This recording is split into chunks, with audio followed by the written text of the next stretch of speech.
Recording has started. That's what pops up on my screen, just to make sure you guys can see it too. Yep. And this time, since it's the last session, I would like to leave the Merkaba meditation to the end, so we can go through some topics. And I don't know if something pops up, maybe you can incorporate that in the meditation. Okay. Sounds good. And then, yeah, chapter 18, dimensional shift, and 19, the new children. So he starts the chapter talking about the planetary shift, giving some signs of change. And I think it's pretty evident, and we need to remember that he wrote that book more than 10 years ago. So since then, we had even more signs and more information. But he talks about the whales and dolphins losing the direction and getting stuck on the beaches, for example. So that's something we have seen a lot, and he's not the only one to talk about that. Many other channelers, they spoke about it, how the magnetic field of the earth was changing and affecting those animals, and that makes a lot of sense to myself. And then the way he puts, I mean, the way he puts the dimensional shift literal, for me, I don't know, it's a interesting perspective, but the one related with the childs resonate more with me. So when he says the 6 hours dimensional shift, that we're going to really go from one state to the other, uh, I think it's a very interesting perspective. But for me, it resonates more the way he describes, like how the kids are bringing that shift, existing in all of the levels at once, not getting out of this, but incorporating other dimensions. And that's also how some other people describe this dimensional shift.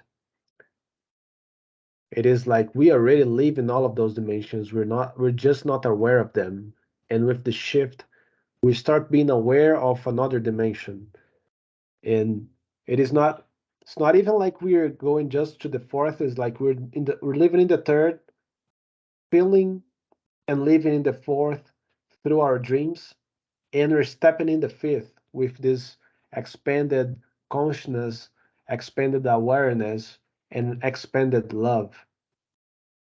So that's more kind of how I perceive this shift, very related to what he says that the kids will do, make fourth dimension work in the third dimension. That's how I always understood it, and many others explain that way. And I don't know if you guys have thought about that, this literal transition that, you just start seeing lights and suddenly you go through the void and you leave your 3D existence behind. I thought about that, and it goes back to the previous book we read together, in the Kybalion, and just the perspective and notion that everything is mental, everything is in the mind, then very much like the example that he uses later with the monkeys in Japan, this rising consciousness, the way that he puts that so literally, and then he uses the example in chapter 19 later of the monkeys in Japan with the washing the potatoes.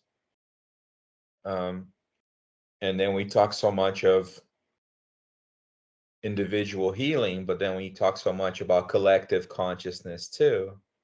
So how are the children, in a way, like washing washing these 4D potatoes for me today? Yeah. Does that make sense? Yeah. So that's kind of how I saw that in terms of like, the idea of people waking up, or the idea of people healing themselves or searching for knowledge for themselves. um how many of them are washing their potatoes, and I'm beginning to wash my potatoes because they're washing their potatoes. Yeah. Well, and I think it's also, this is very fluid into chapter 19, where he's talking about the DNA changes in children born after like 1984 or whatever it is. Like, it's really interesting, like you said, Myron, just in the time since he's written the book, how much exponential change we've seen since that time, and Pablo and I, we don't have kids, but like watching our friends that do have kids and hearing about the things that they're experiencing with their children, it's really incredible with like the leaps and bounds that have been made since I was a teenager, like just thinking about like friends of mine that I had that were gay, that was like completely like just this really, really hard reality, and how far we've come since then, and what the ability is within the epigenetic code of people as this acceptance and changes. And like I also think about like gender identity and all of these ways of thinking that are changing, and as we see it in the external form, what's happening internally, and also the correspondence, right, of that interdimensional ability, is how it strikes me. Yeah. I think even if we just go to like a more dense, for me, like a more dense observation, I think of just like with fashion, with the way kids and younger folks dress today.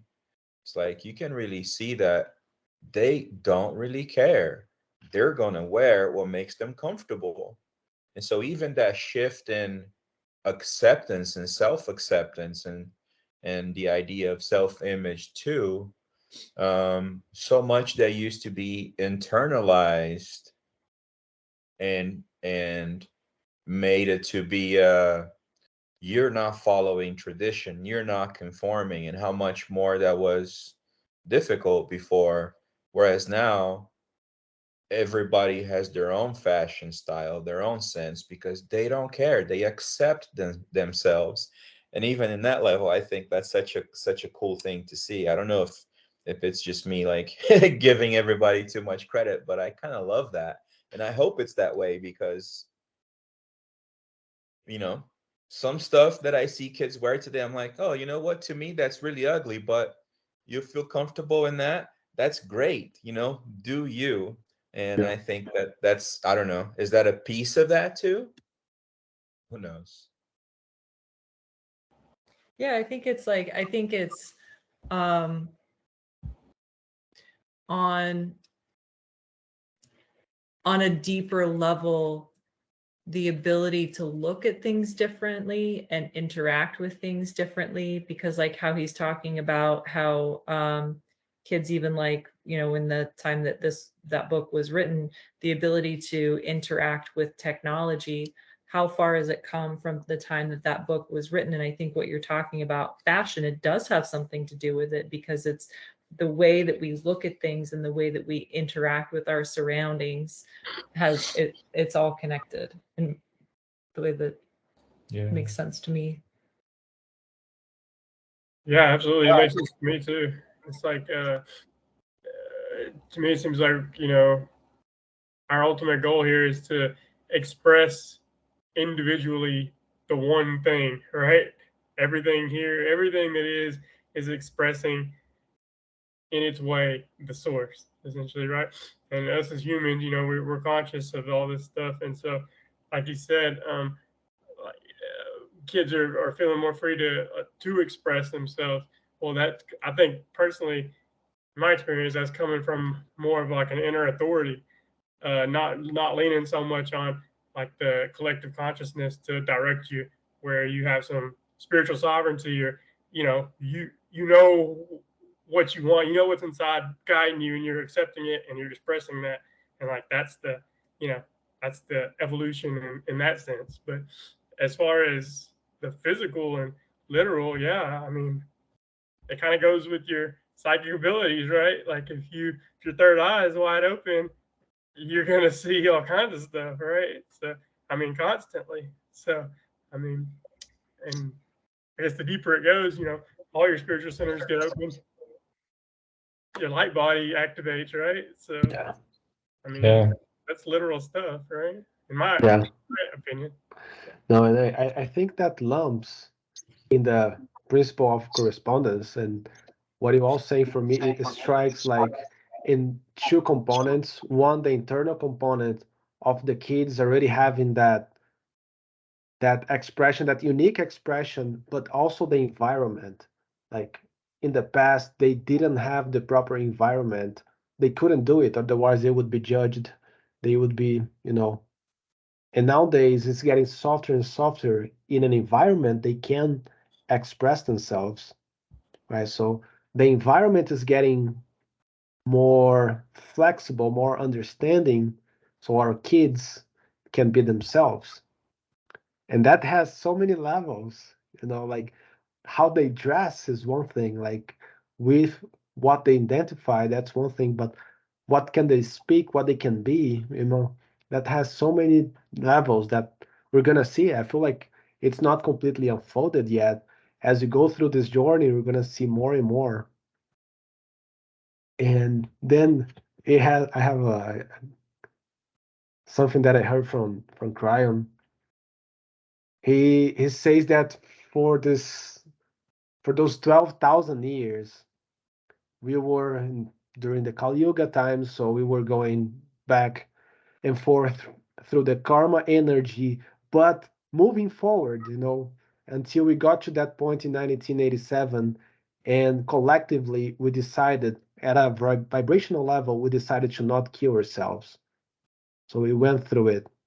And now he's saying that with the planetary shift, the Earth is getting ready to receive the graduates, the old brothers.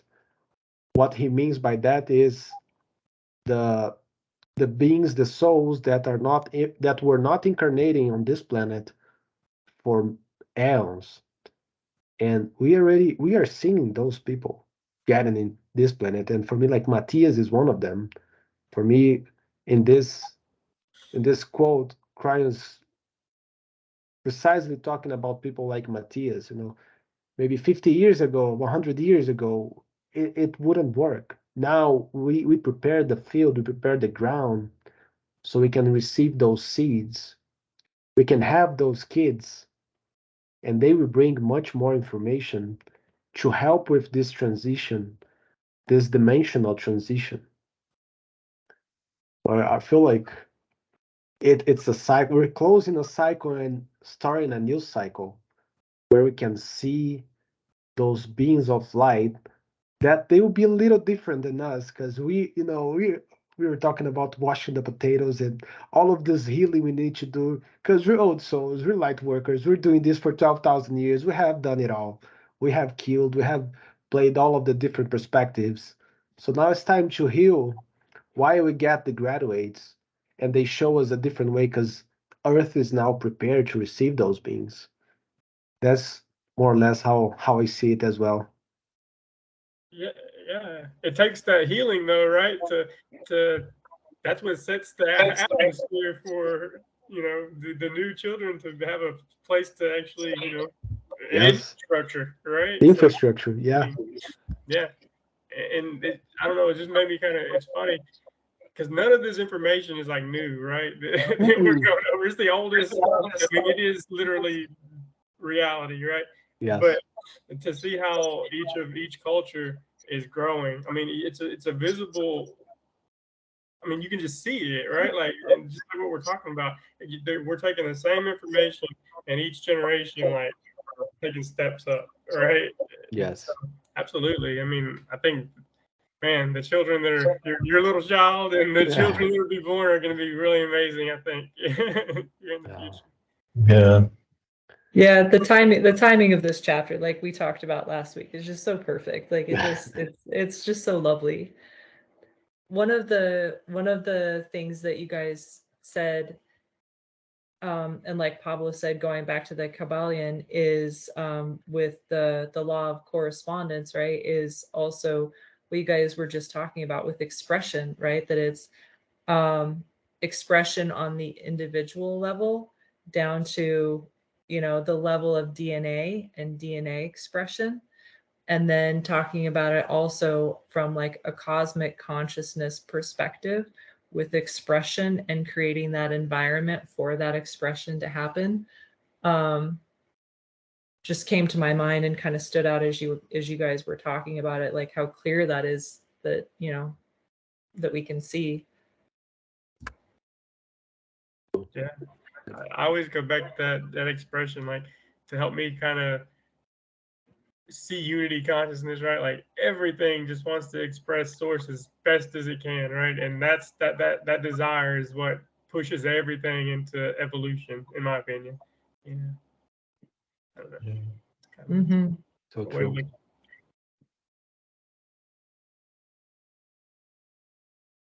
What you got, Myron?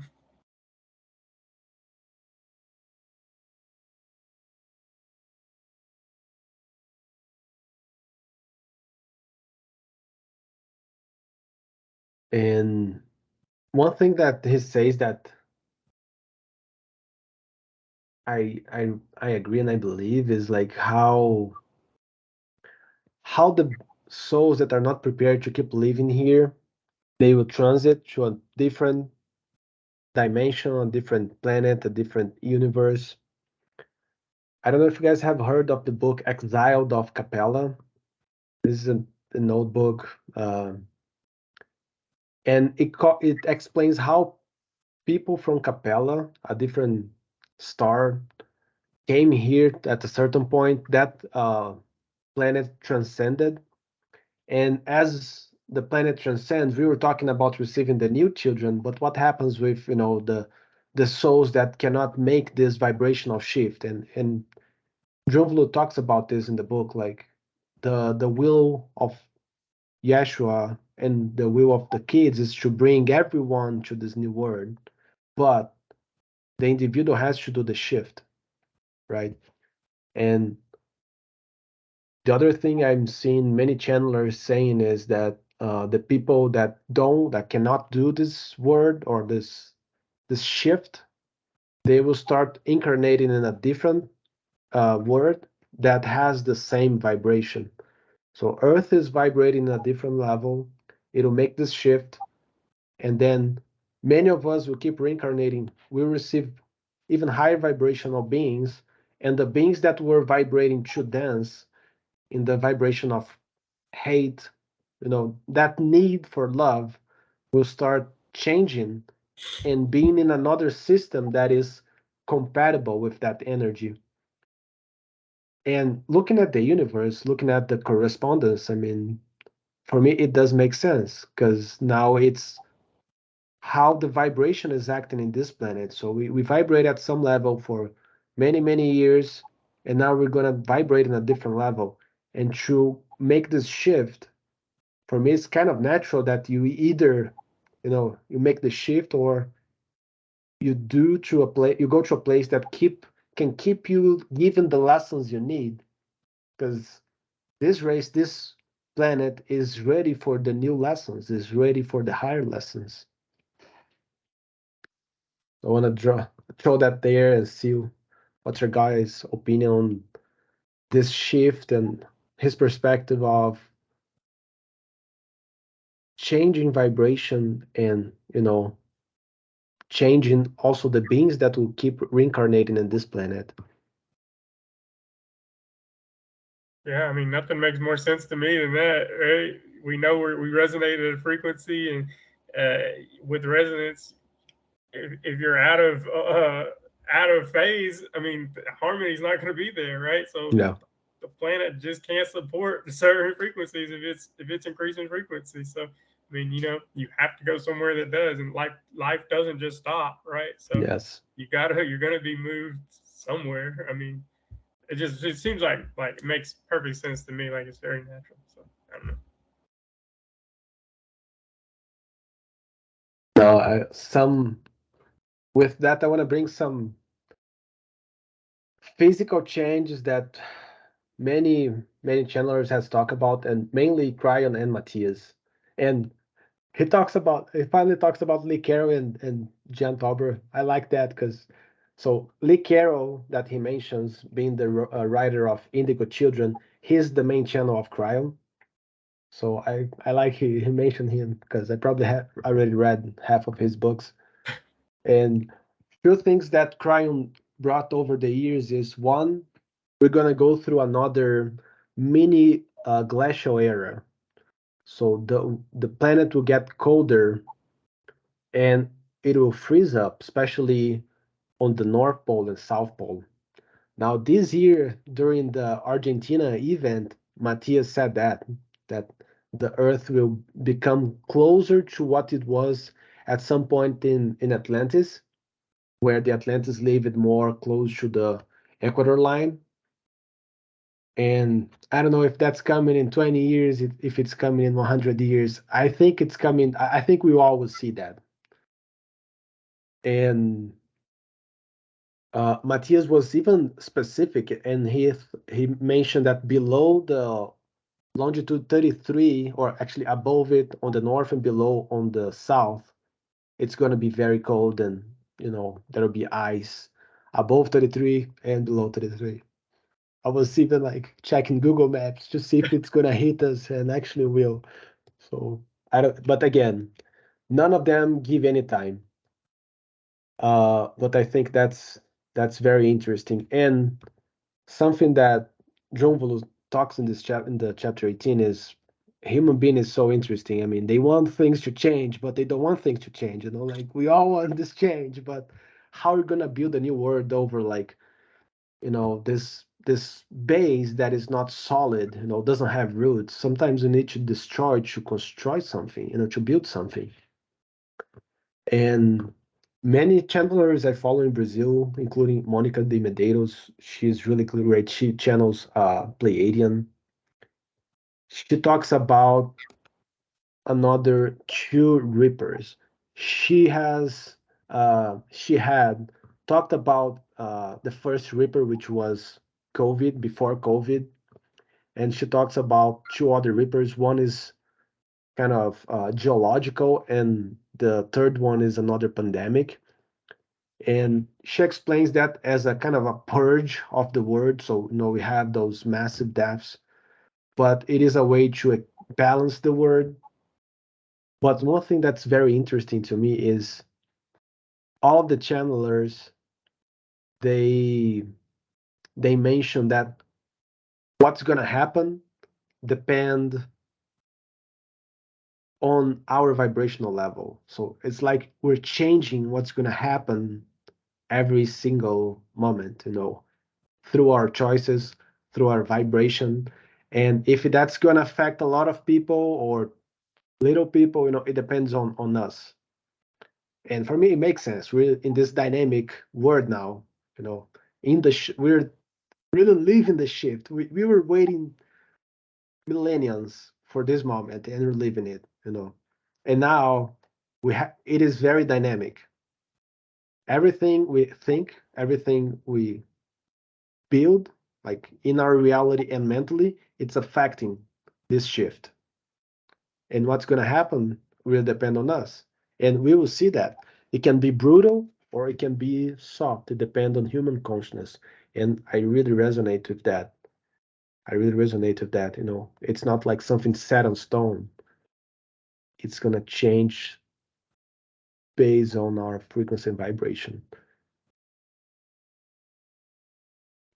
You think the shift or change is a wave, and I'm actually finally excited to surf it, as opposed to, oh my gosh, that wave is too big, or oh, I can only sit on a surfboard on my stomach I can only doggy paddle. No. We all are learning to surf in our own ways through that wave and through that shift. Yes. And I feel like to surf that wave well, we need the compass of intuition, the compass of the heart. And as long as we follow that, we're gonna be in the right place in the right moment. And then we surf that wave, like pros. Yeah. It seems to me like, yeah, we're activating this compass and this intellect, the way to think, the things to do. But man, if you, if for me at least, if I don't do what I know I'm supposed to do, it's like instant, like you messed up. Like these days, it's like instant. It's like I don't even get a chance to like build, karma. It's like, okay, you gotta fix this now, kind of thing. Yeah. So it's Isn't like, this amazing though? yeah, it is. It really is because it's like fast. I mean, things are happening. You know what I mean? Like, and if you're aware, you can really see things happening, right? Yes. Yeah. No, that's how I feel too nowadays. Like if I Yeah. do something that is not coherent, man, it just pops You're up, and then responsible. yes, Yeah. right there. Even speaking something that's not coherent, it just triggers me. You shouldn't have said that. Thinking This it. is not Yeah. your truth. Like Oh, I'll start thinking, and something will just like smack that in my head. You know what I mean? It's like we're not having that. It's crazy. it is. Well, I'm as you glad you said, said. I'm glad you said somebody or something smacks you, because to me that experience is like a young Mike Tyson just out of nowhere, just pop. And yeah, it's quick, but it hits hard sometimes. Yeah. Yeah. well, but this is self-awareness, guys. Actually, it is great to have that. Sometimes it doesn't feel like you're right. It really is. I mean, it is. Yeah. Oh yeah, one thing I forgot to mention when I talked about Monica, we were talking about the kids. Me and Katri were watching a channel from her, and she mentioned that 2 million of Pleiadians are incarnating on Earth in the next 2 to 3 years, and that's gonna kind of help the vibration. So it's kind of it is time. They're coming. Yeah. They are coming. It's like backup, reinforcements. Back up, yes.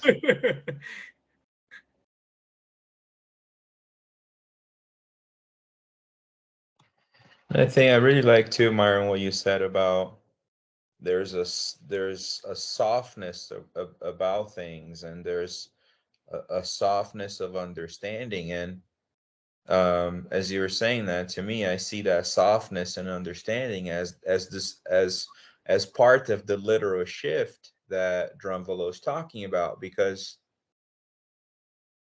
what's soft generally is light too, in terms of density, right? And so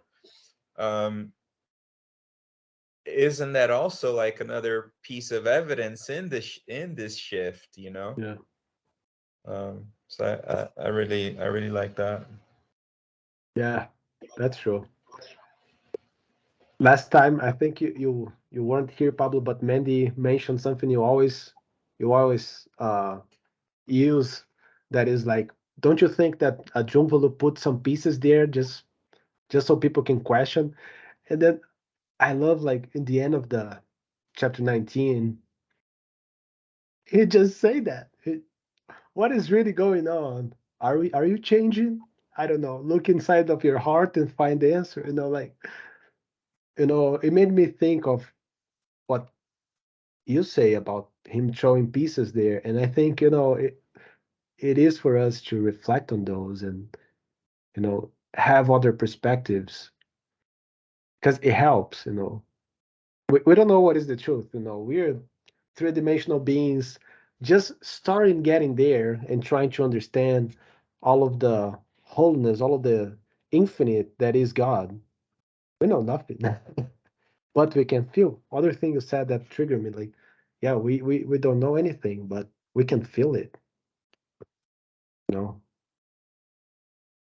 And that says a lot. Like, Yeah.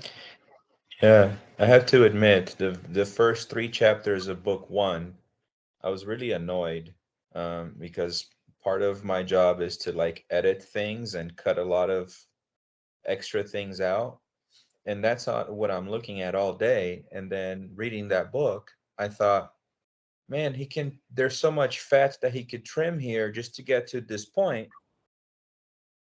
But the more you keep reading and the more I kept reading it, I just kept thinking, wow, this is really genius, because it's not about the information.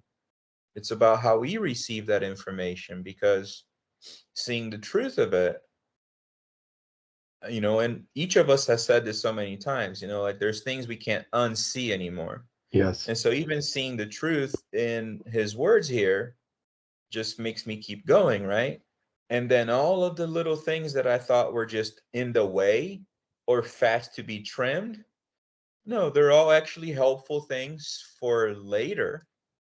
I wasn't ready for them then, but you go back to chapters, you read you read something in volume 2 that made me go back to volume 1.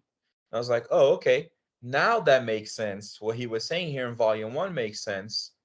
And these little nuggets that he just drops along the way just become these branches for me to go on later. But in no way does that become an obstacle in the truth that he's sharing. Yes. I So love that. to really see that change in my own perspective about his writing, I'm really grateful for how he wrote it.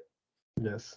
Because before I was like, oh man, he could have done this, he could have done that. It's like, what do I know? I don't know his ultimate intention for it. Yes. And as I'm going along, I'm finding out, what's my own intention for how I'm receiving it. His intention for how he wanted to share it doesn't matter, because ultimately it's my own journey and my own healing. And I'm really grateful for those little nuggets, because they did what self-realization always does. They make us question, Mhm. right? And so instead of questioning him, now I'm questioning, not even questioning myself, but just questioning the information and questioning like how I bring that information into myself. And so like, is that, in his own way, are those little nuggets part of what he was talking about in chapter 19 about codons that are changing and making genes and DNA express differently, right? Yeah. So in a way, is the way he wrote that like a literary codon to make me look at something in a different way? So, so Yeah. from the first 2 chapters of volume 1, I was annoyed. And now I'm like, this man's a genius. And thank you for awakening some codons inside of me. Drumvalo, you're the man. I love that. um, Yeah, especially how it triggers us. It's really how we receive the information. I love that, Pablo. Yeah, thank you for that. And talking about that, the codons and everything he activated, something that you want to bring up and put on the table. So he has one thing, he has a third book called Living in the Heart, but I'll probably take a break from the studies. But if you guys wanna uh, get that one, and then I'm suggesting that because I'm thinking about the course. I don't know if you guys took a look at his material online. He has a kind of a online school called the School of Remembering, and a course called Awakening the Illuminated Heart. He's already kind of retired. He rarely gives the course, but he has many students that ministrate the course. It is a 4-day course, and they mentioned as a requisite to read 2 or 3 books. So I want to throw that out. You guys can tell me later, but I'm really interested in attending to the course, and since we got here together, I mean, I would love to do it with you all. The cost is $350 from what I have researched.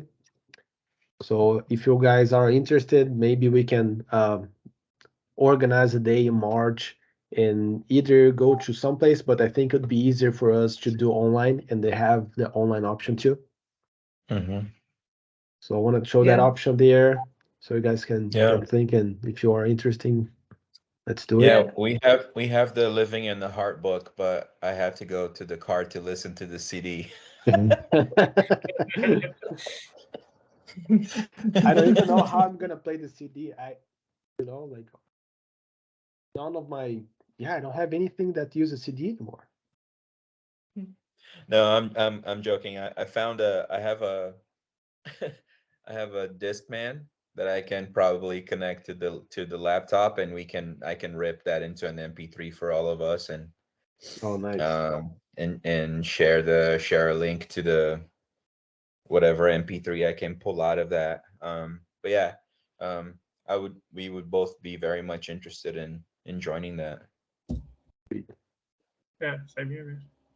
Nice.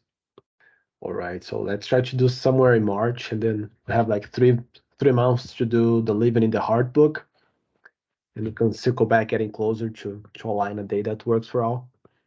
Mm-hmm. And what else? Oh yeah, something that would be a good transition to the meditation is the Stargate. Yeah, lumping this, doing what is right, looking the answer in your heart, and the Stargate code. He talks about the Stargate and the values he found it and he used it. But those are the ones he found and he used. And I think it is right to find our own values that work for us. And I have seen other people that channels the Merkaba meditation. I have experienced my own Merkaba meditation, but every single one that I see that explains how to do it, they have different 6 or 8 attributes. So as we keep doing the meditation, as we keep doing the Merkaba technique, I think it makes sense for us to take that time and recognize what are the values that we want to anchor in that Stargate, as he calls, or the 6 values, 3 in the base of one pyramid and 6 in the base of the other. And I think we're gonna have different answers, but wisdom, love, and will, it's a trinity that I use all the time, and I think that one is right for me. And again, it'll be individual, but I think it's worth the exercise.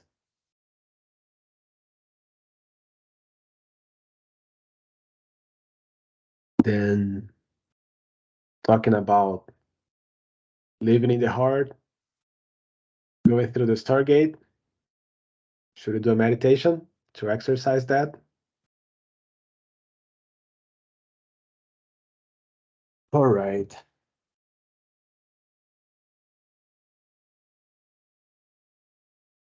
And I'll incorporate the Stargate. That's something I haven't done in the meditations. I haven't incorporate values or attributes.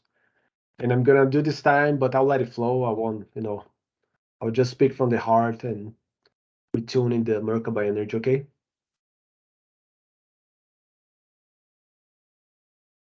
So let's close our eyes. Breathe in deeply.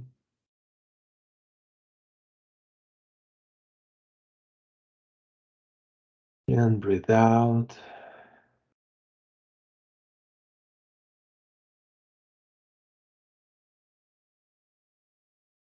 Let's start clearing our minds,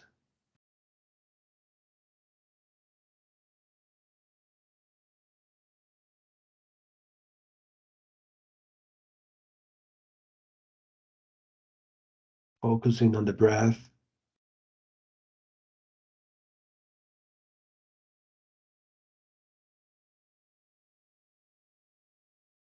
Let's connect with gratitude,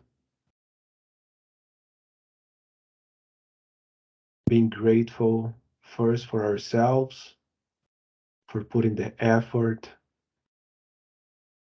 of studying the book, studying ourselves,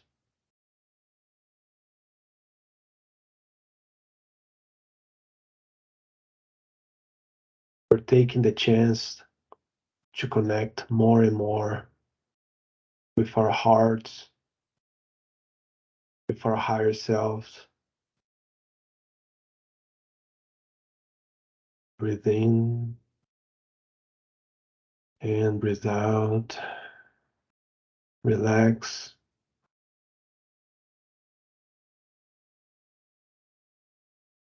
Breathe in.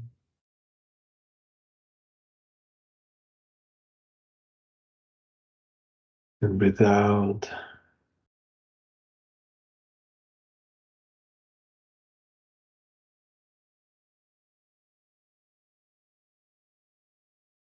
Connect with the field, with the crystal grid of the earth. Feel your feet. Feel how you're connected to the earth. How the Mother Divine appreciates you.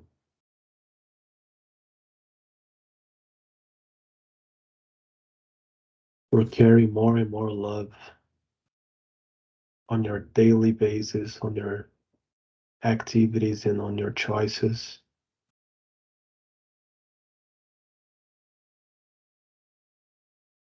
Connect with this universal love.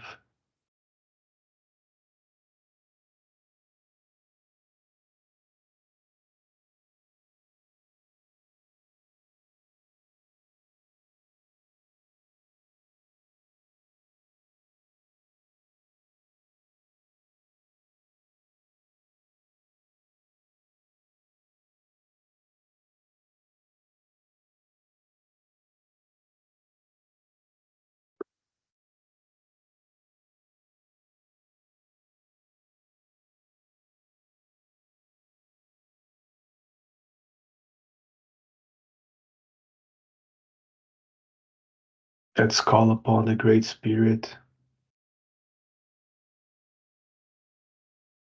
the Father, and connecting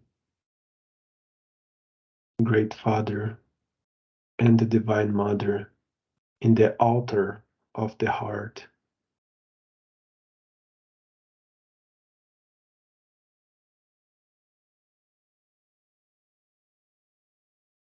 Speaking from the heart, let's invite our guides to be here with us, to enjoy this moment with us. They whisper tips and lessons to us every day, and they're so happy for the amount we have growth.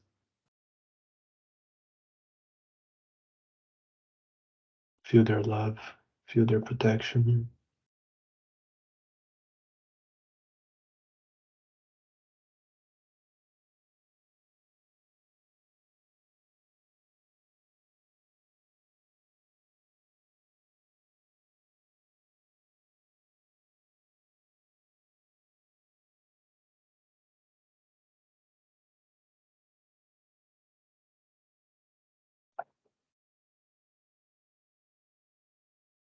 Now anchored with the earth, connected with the Great Spirit, within the protection of our guides.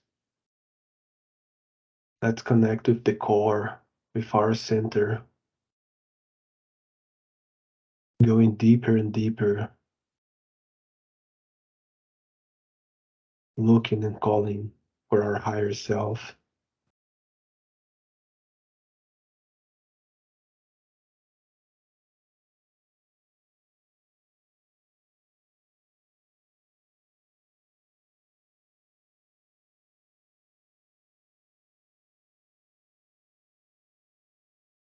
Feel how bigger you are.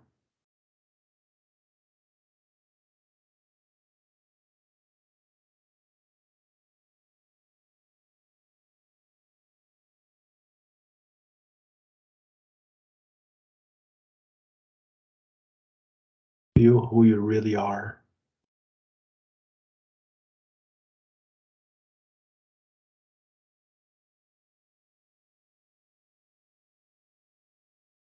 And you can repeat mentally, I am.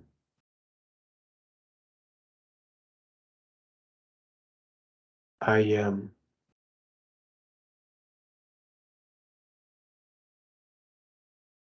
I am.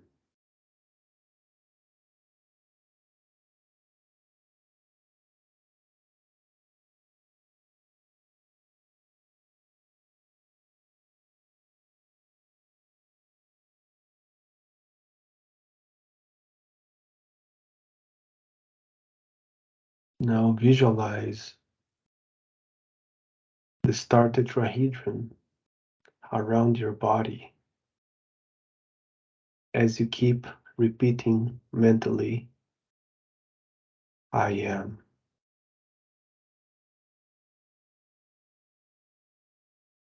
I am.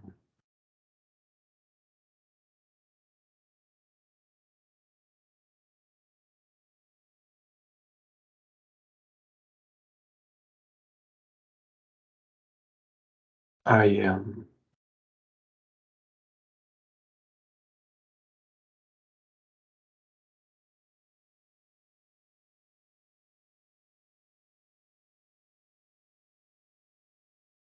I am.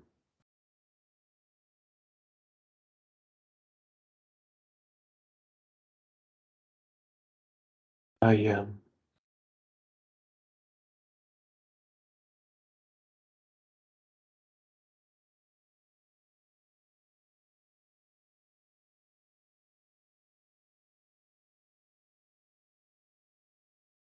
I am wisdom.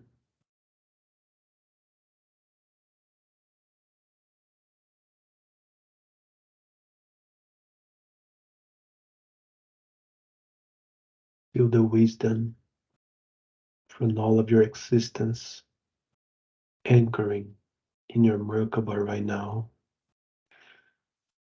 I am wisdom.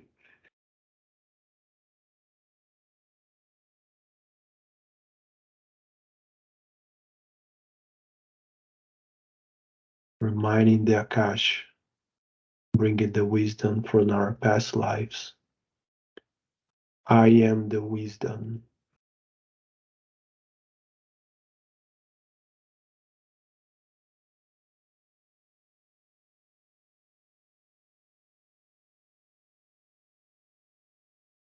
I am love.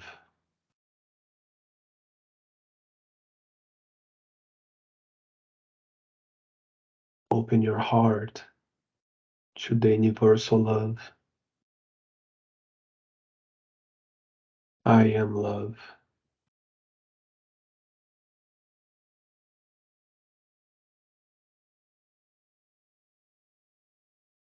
Connect with the ability to love unconditionally. I am love.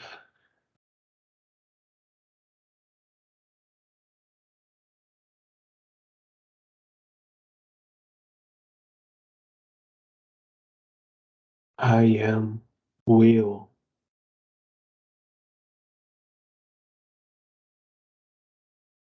Connect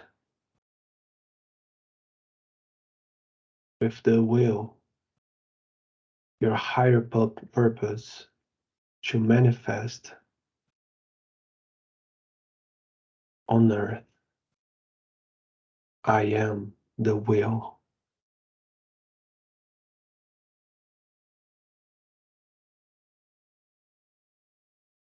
Connect with your divine will so you can accomplish your purpose. I am the will.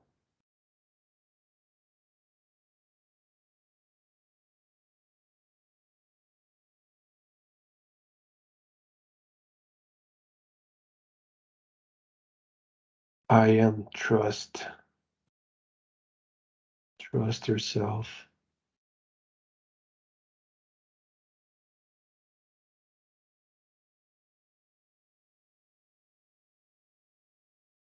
I am trust. Trust in your intuition. Trust in your heart. Know you'll be in the right place in the right moment.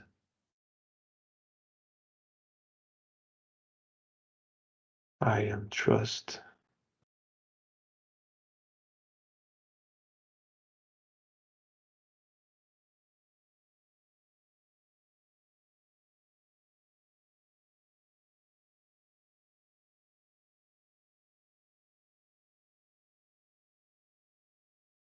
I am truth.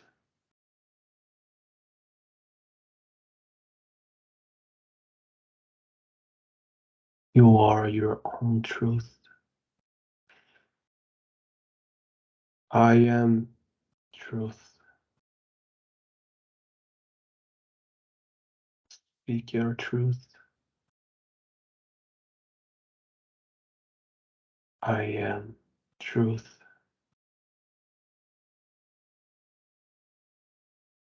Channel your higher self as you speak your truth.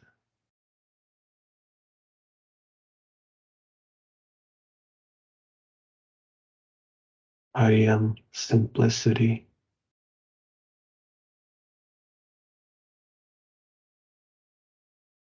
I bring all of my knowledge, all of my wisdom, and I apply in humbleness. I am simplicity.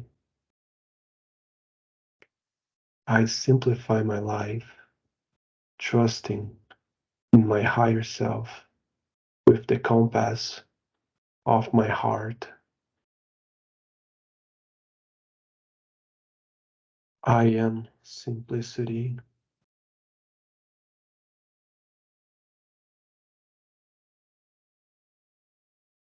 Now activating all of the corners of the star tetrahedron.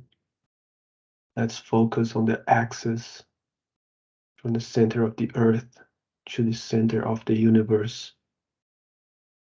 As we radiate energy up and down from our center, breathe in and breathe out, repeating, I am.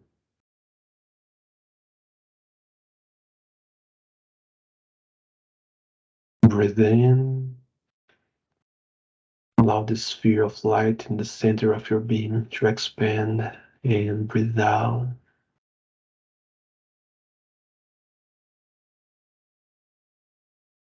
Breathe in and breathe out.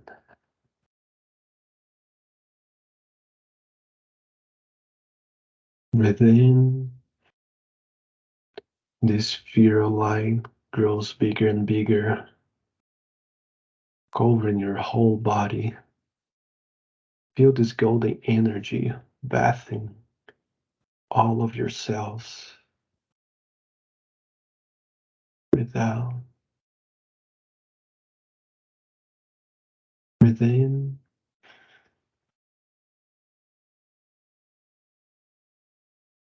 Again, breathe out.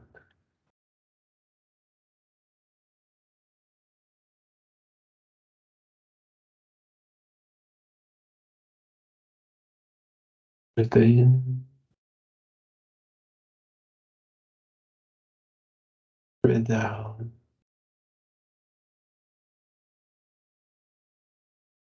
Breathe in. Now move the smaller sphere of light through the center of your heart.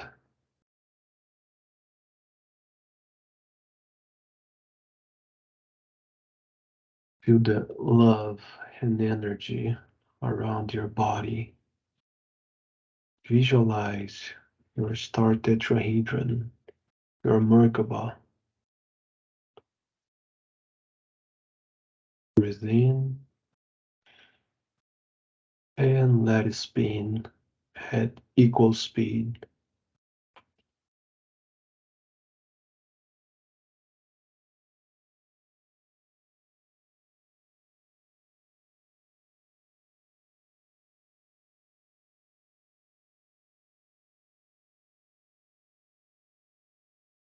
Thirty-four, 21.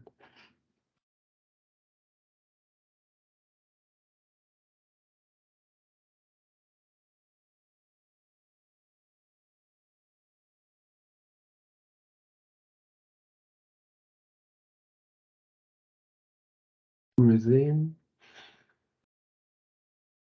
90 tenths of the speed of light.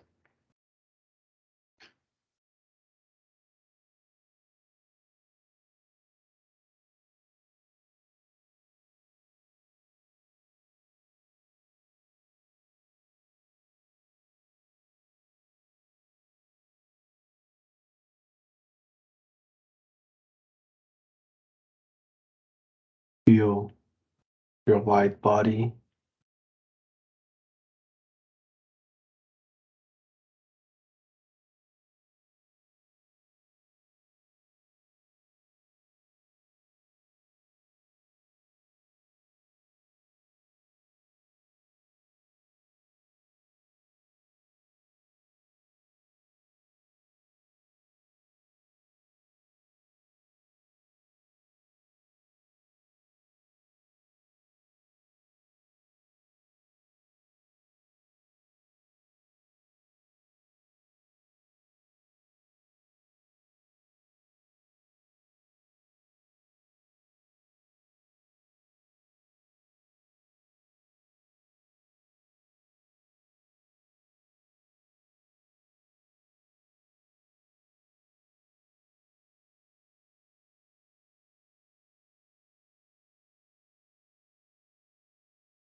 Acknowledge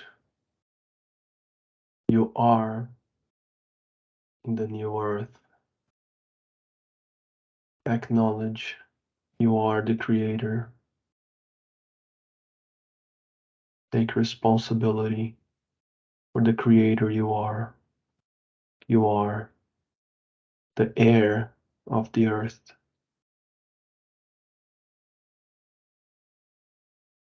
Breathe in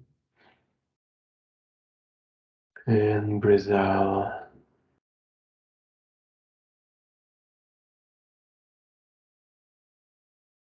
Breathe in and breathe out.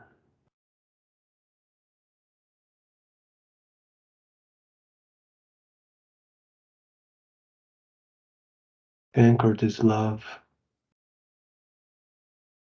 this confidence, this power in your body, in your cells.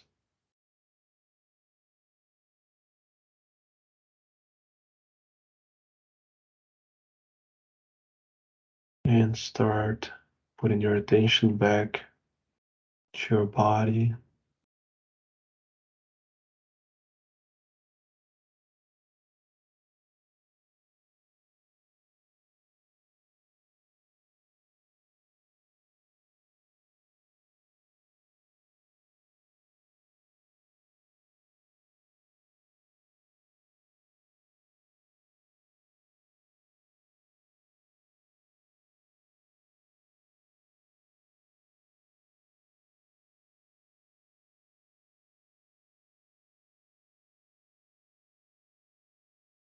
Feel how your body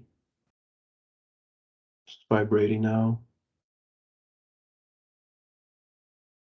And start moving it bit by bit.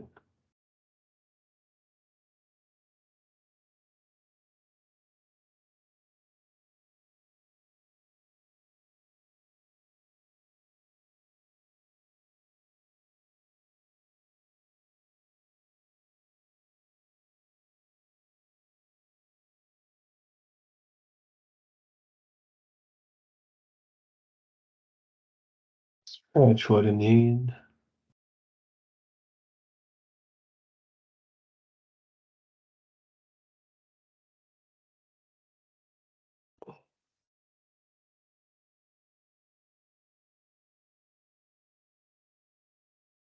And when you're ready, you can open your eyes.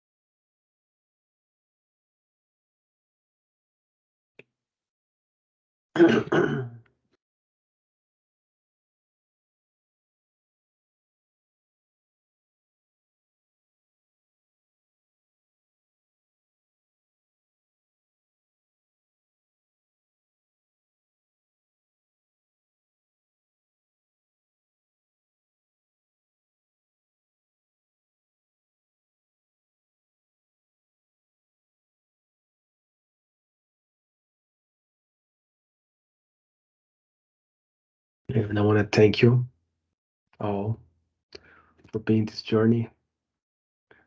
It's been amazing. Share this journey with you all.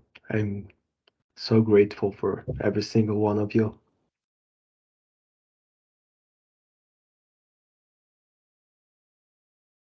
Thank you, Larry. I appreciate it, man.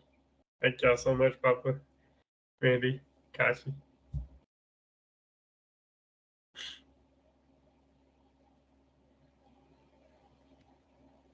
Yeah, thank you guys. This has been just such a wonderful experience to go on this journey with you guys. I really, really appreciate all of you.